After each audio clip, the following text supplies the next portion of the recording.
இவர்கள் எல்லாமே இந்துக்கள் அப்படிங்கிறது தெரியும். திருவள்ளுவர் ஒரு கிறிஸ்டியன் கிடையாது, பாரதியார் ஒரு கிறிஸ்தவர் கிடையாது, வள்ளலார் ஒரு கிறிஸ்தவர் கிடையாது. அப்போ இந்துக்களை இந்துக்கள்னு சொல்லாம இப்போ வந்து ஒரு சரித்திரத்தையே நீங்க அதை மாற்ற பாக்குறீங்களா? திமுக அரசு என்ன செய்யுது? இந்த ஒரு சரித்திரத்தை உண்மையை மறைக்க பாக்குதா? அதை விட மிகப்பெரிய அறிவாளி மக்கள் நீதி மையம் கமலஹாசன் வந்து அறிக்கை விட்டிருந்தாரு. ராஜராஜ சோழன் இவங்க எல்லாம் வந்து இந்துக்களே கிடையாது, ராஜேந்திர சோழன் ராஜராஜ சோழன் இந்துக்களே கிடையாது. அப்போ அவங்க யாரு நீங்க சொல்லுங்க. உங்களுக்கு அறிவு ஜாஸ்தி, ஈஸியா மத்தவங்களை கிண்டல் பண்ணுவீங்க, கமெண்ட் பண்ணுவீங்க, மிகப்பெரிய தலைவர்களை துக்கடான ஈஸியா பேசுவீங்க, அவ்வளவு கர்வம். நீங்க வந்து ராஜராஜ சோழன் ராஜேந்திர சோழன் யாரு? கிறிஸ்டியன்ஸா? அப்போ அவர்கள் இவ்வளவு பெரிய தஞ்சை பெரிய கோயிலை டெம்பிள் தான் கட்டினாங்க, அவங்க சர்ச் கட்டல, ஆலயங்கள் கட்டல, மசூதி கட்டல. அப்போ அவர் எவ்வளவு பெரிய ஒரு அழுத்தம் திருத்தமான ஒரு இந்து, ஒரு எவ்வளவு பெரிய வந்து ஊன்றி போன ஒரு இந்துவா இருக்கிறாரு. சும்மா உட்கார்ந்துக்க வேண்டியது, எந்த விதமான அரசியல் அறிவும் இல்லாம, எந்த விதமான வரலாற்று அறிவும் கிடையாது, அவன் இந்து கிடையாது. கோமாளிகள் நிரம்பின தமிழங்க இது. அப்ப ஒரு கேட்ட கேள்விக்கு நீங்க பதில் சொல்ல. அப்ப யார் அவரு?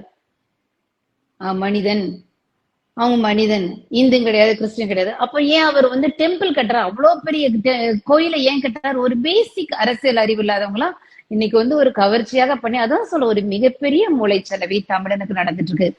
இந்த மூளைச்சலவையில உங்களுக்கு தமிழன் என்ன பண்ண, கடைசி வரைக்கும் வசதி குறைந்தவனா இருக்கணும்.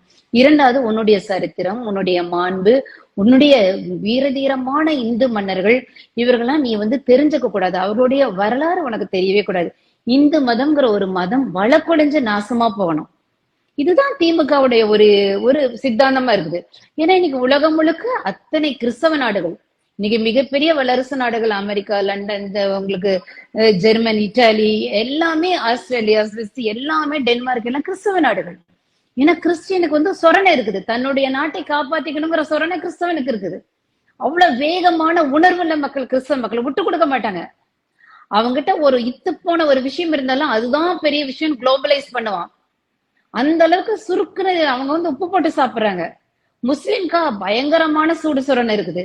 முஸ்லிம் நாடுகள், மிகப்பெரிய நாடுகள் இருக்குது, கத்தாரு, குவைத்து, பஹ்ரைன், நிறைய நாடுகள் இருக்குது. ஆனா அவங்களுக்கு வந்து உப்பு போட்டு சாப்பிடுறாங்க, சொரணை இருக்குது.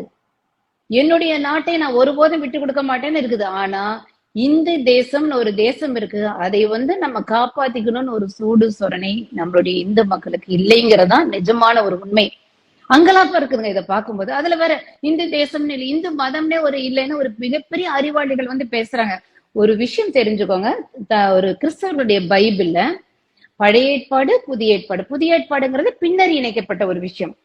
பழைய ஏற்பாடுங்கிறது இறைவனுடைய தொன்று தொட்ட மிகப்பெரிய பழைய சரித்திரங்கள் அடங்கிய, இது வந்து இத்தனை பெரிய சரித்திரம், பல லட்சக்கணக்கான ஆண்டுகளுக்கு முன்னால ஆதாம் ஏவாள் சரித்திரம், உலகம் ஒன்றானது முதல் இருக்கக்கூடிய சரித்திரம் தான் பழைய ஏற்பாடு. அந்த பழைய ஏற்பாடுல எஸ்ஸர் அப்படிங்கிற ஒரு புத்தகத்துல முதல் அதிகாரத்துல ஒரு அருமையான வசனம் இருக்கு.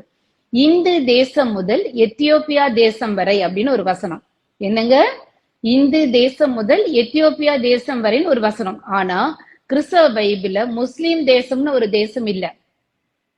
கிறிஸ்தவ பைபிள்ல கிறிஸ்தவ நாடு, இந்த கிறிஸ்தவ தேசம் முதல் இன்னொரு தேசம் வரைக்கும் இல்ல, வசனம் இல்ல. அப்ப தொன்று தொட்டு இருந்த ஒரு ஒரு இனம். இப்ப நான் பேசவே என்ன பண்ணிடுவாங்க, வேற ஒரு மொழிபெயர்ப்பை வச்சு அதை அடிச்சிருவாங்க கிறிஸ்தவ. ஏன்னா இவங்க சரித்திரத்தை எழுதி மாத்திக்கிட்டே இருக்கிறாங்க. இன்னும் ஒரு 6 மாசம் கழிச்சு பாருங்க, கிறிஸ்தவ பைபிள் அப்படி ஒரு வசனமே இருக்காது. இல்லையே, இந்து தேசம்னு ஒரு இல்லைங்க. அப்ப நம்மளுடைய தமிழ்நாட்டு மக்கள் வந்து திமுக அரசு சொல்றதா நிஜம், அவங்களுடைய ஊடகங்கள் சொல்றது அப்படின்னு தான் நினைச்சிருப்பாங்க. அப்போ இந்து தேசம்னு ஒரு தேசம் இருக்குன்னு பழைய ஏற்பாடுல இருக்குதுன்னா அப்பேற்பட்ட ஒரு வலுவான தேசம். அது என்ன தேசம்? இந்த தேசம். இந்த தேசத்துல பெருந்தன்மையோட இங்க வந்து நிறைய எல்லாரும் வந்தீங்க, கன்வெர்ட் ஆனீங்க. நிறைய பேர் முஸ்லீமா கன்வெர்ட் ஆனோம், எங்களை போன்ற நிறைய பேர் கிறிஸ்தவர்களா கன்வெர்ட் ஆனோம். நான் ஒரு ஸ்ட்ராங்கான ஒரு கிறிஸ்தவ பெண்மணி.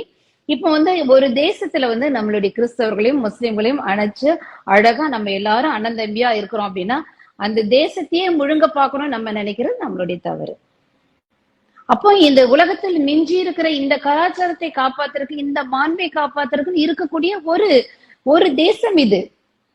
இந்த தேசத்தையும் வந்து இப்படி ஒரு தேசமே இல்ல, இவங்க எல்லாம் இவ்வளவு பெரிய மன்னர்கள்லாம் வந்து இந்துக்களே கிடையாது, திருவள்ளுவர் வந்து இந்துவே கிடையாது, திருக்குறள் அப்படிப்பட்ட விஷயம் அப்படின்னு. இன்னொரு விஷயம் பார்த்துக்கோங்க, இந்த மிகப்பெரிய வரலாறுகளை நம்ம 90% அழிச்சிட்டோம். தமிழர்கள் வந்து தெரிஞ்சுக்கணும், உங்களுடைய மாண்பை 90% அழிச்சிட்டீங்க. ஏன்னா இப்ப எந்தெந்த இடத்துல பண்ணாலும் கல்வெட்டுகள்லாம் எடுத்தாச்சு, புது கல்வெட்டுகள் வச்சாச்சு, நம்மளுடைய ஒரிஜினல் சிலையெல்லாம் திருடியாச்சு. நம்ம கை சுப்பிட்டே பார்த்துட்டு இருக்க வேண்டியதான். திமுக அரசாங்கம் இந்த ஒரு கலாச்சாரத்தை அழிச்சிட்டாங்க. கல்வெட்டுகள் எல்லாமே கோயில்கள் சிலைகள் எடுக்கப்பட்டுச்சு. நம்ம கொண்டாடக்கூடிய மிக அற்புதமான சிலைகள். இப்ப வந்து ஒரு நீங்க பாத்தீங்கன்னா பழனி அப்படிங்கிற கோயில் உங்களுக்கு தெரியும், முருகனுடைய கோயில். அதுல வந்து நம்மளுடைய போகர் சித்தர் வந்து அந்த கோயில வந்து முருகர் சிலைவையை வந்து அவர் செஞ்சாரு. முருகர் சிலை இன்னைக்கு வந்து உலகத்தில் இருக்கிற எந்த கொம்பனாலும் செய்ய முடியாத ஒரு சிலை. இன்னைக்கு வந்து அமெரிக்கால இருக்கிற கட்டடம் குவைத்துல கட்டிடுறாங்க, குவைத்துல கட்டப்பட்ட கட்டடம் லண்டன்ல கட்டிடுறாங்க. ஆனா எவனும் பண்ண முடியாத ஒரு சிலை வந்து முருகன் சிலை. நவ பாஷாணத்தில் 9 கொடிய விஷயங்களில் செய்த சிலை. அதை வந்து உங்களுக்கு பஸ்வம், செந்தூரம், வீரம், பூரம்னு நிறைய புடம் போட்டு அதை மிக அற்புதமான ஒரு மருந்தாக மாறி எல்லா வியாதியும் நவபாஷாணத்தில் குணமாகும் அப்படிங்கிற மாதிரி வந்து அந்த அதுல செய்யப்பட்டதான் முருகர் சிலை. அதனாலதான் அந்த முருகர் சிலை மேல நம்ம வந்து ஊத்தக்கூடிய ஒரு பஞ்சாமிர்தமோ பாலோ என்ன அபிஷேகங்களோ கீழே அதை எடுத்து சாப்பிடுறவங்களுக்கு உடம்பு ரொம்ப ஆரோக்கியமாகும். இன்னைக்கு அந்த சிலையை எடுத்துட்டாங்களே, நவபாஷான சிலையை எடுத்து வெளிநாட்டு கொடுத்தாச்சே. நீங்க இன்னைக்கு யார் நினைச்சாலும் அப்படி ஒரு சிலையை செய்ய முடியாது. ராஜேந்திர சோழ ராஜராஜ சோழருடைய கோயிலை வந்து நம்ம கட்ட முடியாது.